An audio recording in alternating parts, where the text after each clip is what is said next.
I'm Melanie Streeper. The goal of STL Youth Jobs is to create employment for teens and youth between the ages of 16 and 23. 17-year-old Antonio Crawford is a self-described people person who credits the pilot program with preparing him to find his first full-time job. Yes, I look for many jobs all the time. One job did respond back, but it was a too late notice, and so I kind of missed that one. So I'm really looking forward to this opportunity. Crawford previously studied fashion at Roosevelt High School. Outside of high school, his goal is to study music, theater, and acting. What does your family think about this whole thing? Actually, they like it a lot because I've been struggling with getting myself together for jobs and stuff like this. So when we heard about the opportunity, we just knew it was just a right-on shot, and so we just took it and ran with it. This is the first year for STL Youth Jobs, and it's a pilot. Bridget Flood is the executive director of the Incarnate Word Foundation. The foundation is taking a leadership role in securing resources and other partnerships. STL Youth Jobs is a program that developed out of the Mayor's Task Force on Youth Violence Prevention, because there are a lot of issues for our young people today, especially in low-income areas, lack of employment being a key area of need. One thing that we're finding is that young people have a very hard time attaching themselves to the mainstream economy because there aren't a lot of jobs in their communities in some cases. And so STL Youth Jobs is an attempt to provide youth with meaningful summer employment so that they're connected to the mainstream economy and they're able to become more employable as they grow older. For the pilot, STL Youth Jobs will encompass 2 neighborhood clusters. On the city's north side, this includes Baden, Mark Twain, Penrose, and the O'Fallon neighborhood. On the city's south side, this includes Gravois Park, Dutchtown, and the Tower Grove East neighborhood. Why do you think there's such a disconnect between them and the mainstream? Well, I think in some of our neighborhoods, particularly the areas that we're targeting, we've had a lot of disinvestment by business. And in some cases, the young people may not know people who have full-time employment because we have areas of the city with high unemployment. And so this is a real opportunity for them to have jobs, to have mentoring relationships at work, relationships with caring adults. The goal is to raise $2,000 for each of the 500 jobs. $2,000 will fund a single job for the 8-week summer program, totaling 160 hours. The wages are paid by the grant, which makes this such a wonderful opportunity for everybody. Hillary Wagner is the Vice President of Employment Training for MERS Goodwill. MERS Goodwill is providing the actual kind of feet-on-the-ground service of recruiting youth and recruiting work sites to host youth workers at their businesses over the summer. And so we're providing the case management then for the youth to make sure that that process goes as smoothly as possible. In an effort to help as many young people as possible, factors including household income and grade point average will not be taken into consideration. The eligibility is very unique for this program. The eligibility is 100% geography and age, and that is all there is to it. If they live in one of those 7 focus neighborhoods and they're within the ages of 16 and 23, it's a matter of first come, first served within the number of slots that we're able to have. I would like to do landscaping. Any job with landscaping in it. 17-year-old Daniel Clemens is an 11th grader who lives in the Baden area. So far, he has no work experience, but he's eager to change that. Because I think it'll help, give me more experience than work ethics and all. So I think it'll be the best thing for me, that's why. To prepare for the job interviews he'll face, Clemens attended an STL Youth Jobs workshop at the Dunn Marquette Recreation Center. What does your family think about the program? Have they said anything? They said it's a good opportunity for me.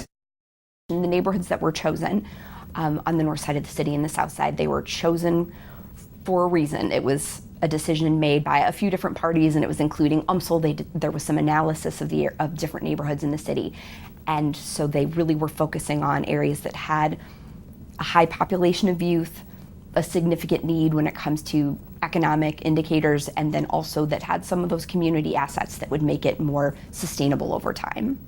The goal of STL Youth Jobs is to have the youth obtain jobs in the neighborhoods they live in. It's really two things. Because we've been working with youth for a long time, we know the types of positions that more often than not they're going to be more interested in. It tends to be a lot of interest in retail and childcare, clerical work to an extent also. There are a few other areas, but those are the biggies. And so we start recruiting work sites with a lot of those areas in mind. We're willing to do whatever is necessary to make the program successful. Amelia Bond is with the Greater St. Louis Community Foundation. And so it made a lot of sense when Incarnate Word, when Bridget Flood approached me and said, would you be our fiscal agent, because it's an independent organization. You know, we only represent donors. Well, these are donors that are giving $2,000 per job, and we can aggregate the funds here, and then we'll distribute the funds according to the advisory board of STL Youth Jobs. According to Bond, STL Youth Jobs is not a city or a corporate project. It's more donor-based. If we can keep kids feeling productive and have a job, experience a job, have money in their pocket, and it's part of life. And to not have a youth jobs program is, I just think it's tremendous effort that everybody is coming together around this. It's a great experience, and the Community Foundation's really pleased to have a role. At a kickoff breakfast, local leaders came together to discuss a common goal for the program. We're here for two reasons, basically, and basically there's two reasons. One is to give our kids the very best opportunities to reach their full potential in our region. That is absolutely important, and everything we're doing in the future is going to depend on our ability to do that. The other thing is, from the economic development and a competitive standpoint, it's important that we have the best educated people, the best educated workforce, so that we can attract and keep jobs here in our region and be competitive against cities all over the United States and the world. The program idea came as a result of the Mayor's Youth Violence Task Force and the Commission on Children, Youth, and Families. Getting kids a job builds self-esteem. It also teaches life skills. It gives them money in their pocket and keeps them out of trouble. These are all great things and helps them in school. So we can't be doing, I think for a summer program, we can't be doing more for our kids than giving them a job. To give them all these benefits. I am glad to be called upon as a partner. I am glad to be working with the mayor. I am glad to be working with the community organizations. I'm going to say that I'm all in support. As a matter of fact, as I understand, this is modeled after jobs programs that I supported for many years. And as a matter of fact, some of the corporate supporters have already contributed. Comptroller Green is a member of the STL Youth Jobs Oversight Committee. It is composed of civic, business, and philanthropic leaders who will advise and oversee the administration, strategic direction of the program, as well as use of the fund. This is not a one-shot effort. This is something that we're going to build into a much more robust program. The City of St. Louis is providing $100,000 to fund 50 jobs from the Youth at Risk funds, appropriated by the Board of Aldermen through the Public Safety Committee. Slate and the Metropolitan St. Louis CRA Association will partner to administer the program. The CRA Association will also coordinate financial literacy training for the students. So they're desperate for mentoring too, and that's a key component of our program. When we connect people to the jobs, they will be mentored, they will receive financial literacy. The city's gotten a grant that Mike Holmes is going to be doing with that part of the program, and we're going to follow up with them during the year. Higher education is one of the tickets, and the other ticket are more abundant jobs. Other major cities are seeing great success with similar programs. Boston is a city similar in size to St. Louis, and they have 10,000 jobs. Detroit, 1,800 jobs. Cleveland, 1,700 jobs. And I could go on and on. So it's time to have a program like this here in St. Louis. Nationwide, unemployment for those between 16 and 24 years of age is more than 16%. 1.3 million of these young people have been jobless for 6 months or longer. There are areas of our city that have unemployment that's at least twice the national average. And when I go out and I'm meeting with community groups in North St. Louis, people are coming up to me all the time asking me if I have jobs for people. Can you just help us get a job? Can you just help my son or my daughter get a job? Have you done a resume yet? Yes. Sounds like you've already got some stuff to put on there. Yes. That's a good thing.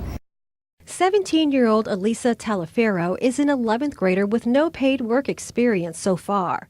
However, she's volunteered at a nursing home, with MERS Goodwill, and in several middle schools. The place I would love to work is with kids. I love babies and all kinds, and toddlers and all kinds of kids. Talaferro lives in the Baden area of North St. Louis. She also attended the jobs workshop at the Dunn Marquette Recreation Center. The type of skills that I learned was the resumes and to come dressed appropriate. That's something that employers have the opportunity to do today, and that is to teach and to be a coach and to be a mentor. That's the opportunity that companies have today, is to be that coach for these youth, these challenged youth in our community. Prospective employers include businesses, nonprofits, community and faith-based organizations. Eagle Bank is one of those businesses that pledged their support. I'm proud to be a part of this.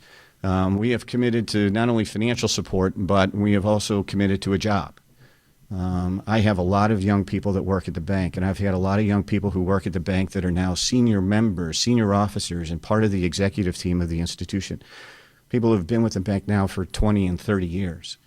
And there's nothing that gives me more pride than to look at that and say, I hired them when they were in high school. Some other businesses on board include Anheuser-Busch, Emerson Electric, and the Archdiocese of St. Louis. I'm Melanie Streeper, reporting.